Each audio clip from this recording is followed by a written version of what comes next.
Hey y'all, welcome back to the Free Black Women's Library YouTube channel. Thank you so much for clicking on this video. Thank you for liking this video. Please like this video.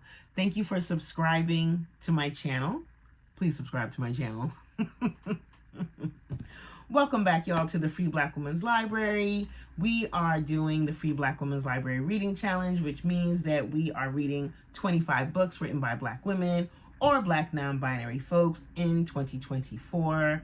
I am on book number 4 right now, and I am doing a video about every book that I read because I want to share with y'all what I'm reading, and I would love for y'all to leave me a comment down below letting me know what books you are reading for the Free Black Women's Library Challenge or otherwise. Also, let me know what books you plan on reading for the challenge, and let me know what books you've read so far and have really, really loved. In this video today, I'm talking about a book that I really loved that's probably going to be on my list of one of my favorite reads of 2024. This is the 3rd book that I've read so far this year, and it is called A Kick in the Belly: Women, Slavery, and Resistance. This book is by Stella, Dadzie. Now, it's published by Verso Books, and I'm just going to read to you the inside part. Leave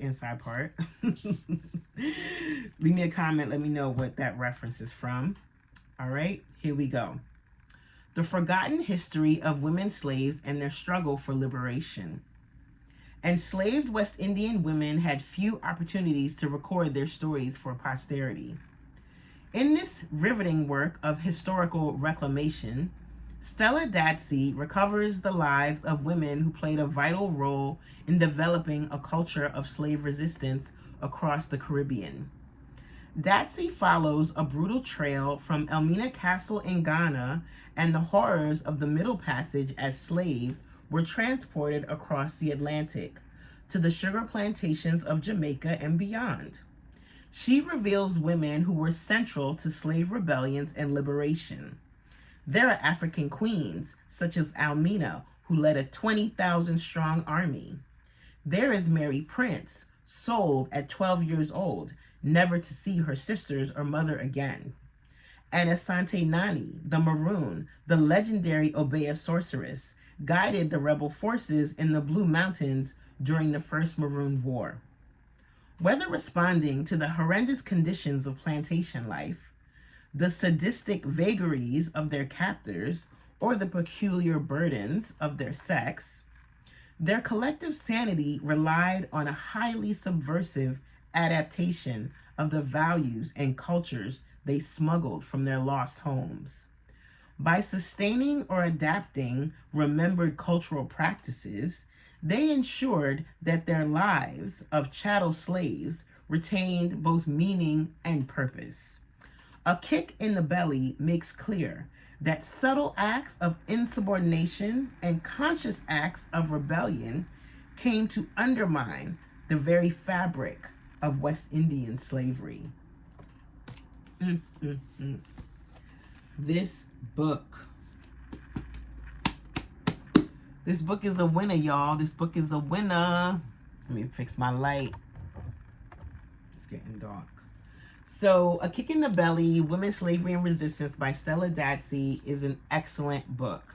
This book is definitely a must-read, especially if you're somebody who's interested in learning about the many ways that enslaved Africans resisted and rebelled under the violent institution that is chattel slavery. Like, we don't hear enough stories about rebellion. I personally feel like we don't have enough documentation. There's not enough conversation about the many ways that African people, Caribbean people, Black people worldwide, the diaspora, really resisted and fought back against the captors, against the enslavers. There's not enough stories about that, and I really appreciate this book because, as it says in the description, it gives us these stories for all prosperity, and it reclaims these moments in history. And I really appreciate the fact that its focus is on the Black women who were captured, who were enslaved, who were brought across in these horrible, horrible conditions. Now, I'm not gonna lie, this is not an easy read. It's very graphic. It's very brutal. The situations that are described in this book and the many ways that Black women and Black people were treated by these demonic people who were murder, rape, torture, just complete brutality, complete vicious, disgusting brutality, experimentation done on Black bodies. Like, Stella goes into all of that. She pulls no punches when it comes to it. And it was hard. It was hard. Like, I was cringing. I found myself shrinking. I found myself having like these horrible nightmares, horrible visions about the things that happened. Like, what our ancestors endured during this era is truly painful to read about. It's hard. It's hard. And it's also makes me angry. I'm not gonna lie. It makes me rageful. It makes me want to fight. It makes me want to cuss. It makes me want to do something. It makes me want to do something. So yeah, so it's not an easy read. It's a history book, and it's a history of a brutal, terroristic time. But it's also a necessary read because we need to know about these things. You know, when we have these goofy celebrities out here talking about slavery was a choice and Black people didn't do nothing to save themselves, we have books like this. We have documentation that lists dates, times, names, right? Like that meme, receipts, receipts of the facts that Black people, they fought to the death for their liberation, for their safety, for their freedom. And in those moments when they couldn't fight, they resisted by unaliving themselves. And honestly, I'm curious to know more about this idea of unaliving yourself as a form of resistance and as a path towards freedom and liberation, as a path towards safety. I'm curious to explore that idea a little more. Don't judge me, y'all. Please don't think I'm like a complete weirdo.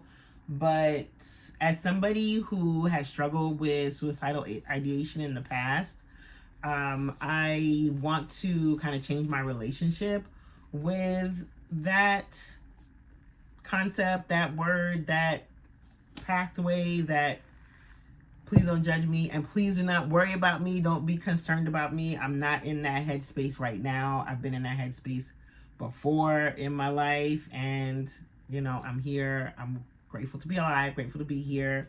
But the idea of unaliving yourself as a form of resistance and liberation, like that's as real. That's as real as you can get. So for those of you who have Audible, I want to make sure I mention this. For those of you who have Audible, this book is available for free on Audible to listen to.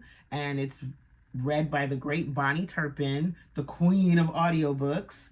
And I think it's only about 5 or 6 hours. So it is not, as you can see, it's not a very big book. It's not that big, but it's very dense. And even if you listen to the audiobook, I would still recommend getting the actual book because it also has some images and illustrations that you would not get in the audiobook, right? It has some images, it has some photographs. Let me show y'all another one.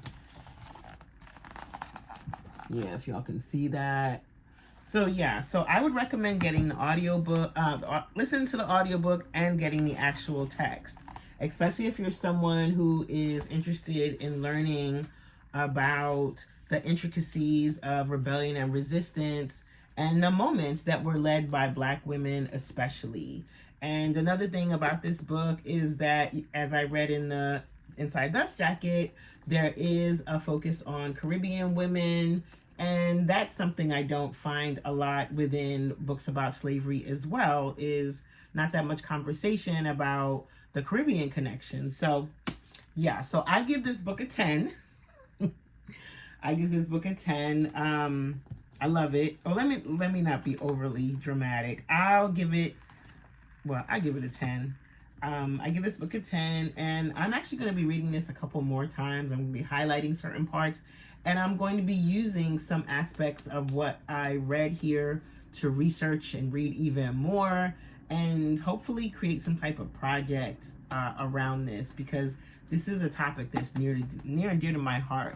Rebellion, resistance, fighting back, pushing back, being enraged, being violent towards those who've been violent towards you. All of that. I'm feeling this. So this is a short video. It's a short book. Read this book. So far in my videos, I've talked about these 3: Night Crawling, Honey Girl, and A Kick in the Belly. So I'm on my 4th book right now, and once I finish it, I'll come back and do another video. So I hope y'all are doing well, and happy reading. Bye.